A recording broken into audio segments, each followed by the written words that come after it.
আমাদের কিছু কিছু সহকর্মীর মনে 5 তারিখের পরে একটি অদ্ভুত নতুন একটি অনুভূতি এসছে কি, মনে হচ্ছে যে আমরা বোধহয় সরকার গঠন করে ফেলেছি। প্রিয় সহকর্মী বৃন্দ, আমরা সরকার গঠন করিনি।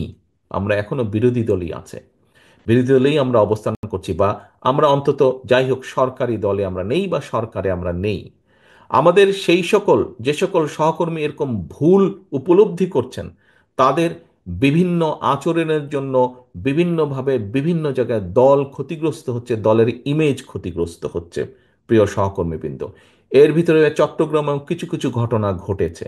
আমি কঠোরভাবে আপনাদেরকে আজকে আপনাদের নেতা হিসেবে নির্দেশনা দিতে চাই, আপনাদের সহকর্মী হিসেবে আপনাদের কাছে বিনীত অনুরোধ করে বলতে চাই। দেখুন, আপনারা এখানে প্রত্যেকটি উপস্থিত 859 জন প্রত্যেকটি মানুষ, আপনারা এক একজন বিএনপির প্রতিনিধি। আপনারা এক একজন কিন্তু বিএনপির প্রতিনিধি। আপনার এলাকায় আপনার যেখানে আপনি থাকেন, যেই যতটুকু জায়গা নিয়ে আপনার পরিচিতি, আপনাকে প্রত্যেকটা মানুষ আপনাকে চেনে বিএনপির একজন কর্মী বা বিএনপির একজন নেতা হিসেবে। হলেন আপনি বিএনপির, হলেন আপনি যুবদল, স্বেচ্ছাসেবক, ছাত্রদল, শ্রমিক দল, তাঁতি দল, যেটাই হন না কেন, এন্ড অফ দ্য ডে আপনাকে মানুষ, আপনার যদি নাম হয়ে থাকে এরশাদুল্লাহ, আপনাকে ও বিএনপির এরশাদুল্লাহ, আচ্ছা, এইভাবে আপনাকে কিন্তু মানুষ চিনে। ও নাজিম, ও বিএনপির নাজিম, আচ্ছা, এইভাবে কিন্তু মানুষ আপনাকে চেনে। অর্থাৎ আপনি পরিচিত বিএনপির প্রতিনিধি হিসাবে। প্রিয় সহকর্মীবৃন্দ, আপনি যখন আপনার নিকট আত্মীয় স্বজনের বাসায় যান, আপনি নিশ্চয়ই আপনার চলাফেরা, কথাবার্তা, উঠা বসাতে এমন কিছুর পরিচয় দেন যাতে সেই আত্মীয়র মনে আপনার সম্পর্কে কোনো নেগেটিভ ধারণা না হয়। এটি নর্মালি আমরা করি, করি না? এটি নেগেটিভ ধারণা না হয়। সহকর্মীবৃন্দ, আপনি যখন এলাকায় পরিচিত বিএনপির প্রতিনিধি হিসাবে, কেন আপনি এমন কিছু করবেন, আপনার যেই কথা, আপনার যেই বিহেভিয়ার, আপনার যেই কাজের দ্বারা দলের ইমেজ, দল ক্ষতিগ্রস্ত হবে, কেন আপনি এটা করবেন? আপনার এলাকার মানুষ তো আপনারই স্বজন, আপনারই তো আপনজন। দুদিন পরে যখন ভোট হবে ইনশাল্লাহ, সেই ভোটের সময় তো আপনি ধানের শীষের পক্ষে ভোট করতে যাবেন। আপনি কোন মুখে তাদের কাছে ভোট চাইবেন? আজকে যদি এমন কোনো বিতর্কিত কথা বা বিতর্কিত কাজ আপনি করে থাকেন, তখন তো সে আপনাকে উল্টা ইনসাল্ট করবে, যে ওই দিন এই কাজ করেছিল না, কেন এখন আসছে ভোট চাইতে আমার কাছে? এই কথা আপনাকে শুনতে হবে।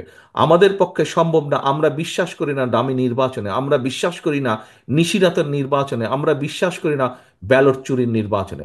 আমরা বিশ্বাস করি জনগণের কাতারে। একজন নোয়াখালীর একজন বোন বলেছেন কিভাবে এই দেশের মা বোনেরা বিএনপিকে ভোট দেয়। আমরা সেইভাবে সেই ভোটে বিশ্বাস করি, যেখানে মানুষ লাইনে দাঁড়িয়ে নিরাপদে, নিরাপত্তার সাথে, স্বচ্ছভাবে, স্বাধীনভাবে, মুক্তভাবে, ভয়হীনভাবে ভোট দিয়ে যাবে। আমরা সেই নীতিতে বিশ্বাস করি। এবং সেটি যদি অর্জন করতে হয়, আপনাদেরকে আজকে কিন্তু অনেক কিছুর পরিবর্তন করতে হবে। উঠা বসা, চলাফেরা, কথাবার্তা আপনাদের পরিবর্তিত করতে হবে আপনাদের নিজেদের। বারে বারে আমি বলছি, জনগণকে সাথে রাখুন, জনগণের সঙ্গে রাখুন। সহকর্মীবৃন্দ, আপনি ক্ষমতায় যাবেন না। এখানে উপস্থিত মানুষ, একটি মানুষও ক্ষমতায় যাবেন না। আপনারা আপনারা মানুষের সমর্থন পেলে ইনশাল্লাহ দেশ পরিচালনার সুযোগ পাবেন। দেশ পরিচালনার সুযোগ পাবেন। মানুষ আপনাদেরকে ক্ষমতা দেবে না, আপনাদেরকে দেশ পরিচালনার সুযোগ দেবে। দুটোর মধ্যে পার্থক্য আছে। ক্ষমতায় ছিল পলাতক স্বৈরাচার, পার্থক্যটা বুঝতে হবে। ক্ষমতায় ছিল পলাতক স্বৈরাচার, ক্ষমতা ছাড়া কিচ্ছু বুঝতো না বলেই দেশের মানুষের জন্য কোনো কাজ করেনি। আপনাদের আজকে যে বিভিন্ন অভিযোগ, যে তাদের আমলে জলাবদ্ধতা হয়েছে, ট্রাফিক জ্যাম হয়েছে, এই হয়েছে, শিক্ষা ব্যবস্থা ধ্বংস হয়ে গেছে, সংস্কৃতি ধ্বংস হয়েছে, কেন এই কথাগুলো আপনারা বলছেন? এই জন্য আপনারা এই কথাগুলো বলছেন যে ওরা ক্ষমতায় ছিল, ওরা জনসমর্থনে দেশ পরিচালনার সুযোগ পায়নি, ক্ষমতা দখল করে ক্ষমতায় ছিল। আমরা দেশ পরিচালনার সুযোগ পেতে চাই জনগণের সমর্থন নিয়ে। এবং সেই জন্যই দেশ পরিচালনার যদি সুযোগ পেতে চান, দেশ পরিচালনা যদি করতে চান, তাহলে নিজেকে সেইভাবে গড়ে তুলতে হবে। নিজের প্রতি মানুষের সেই সমর্থন, আস্থা অর্জন করতে হবে।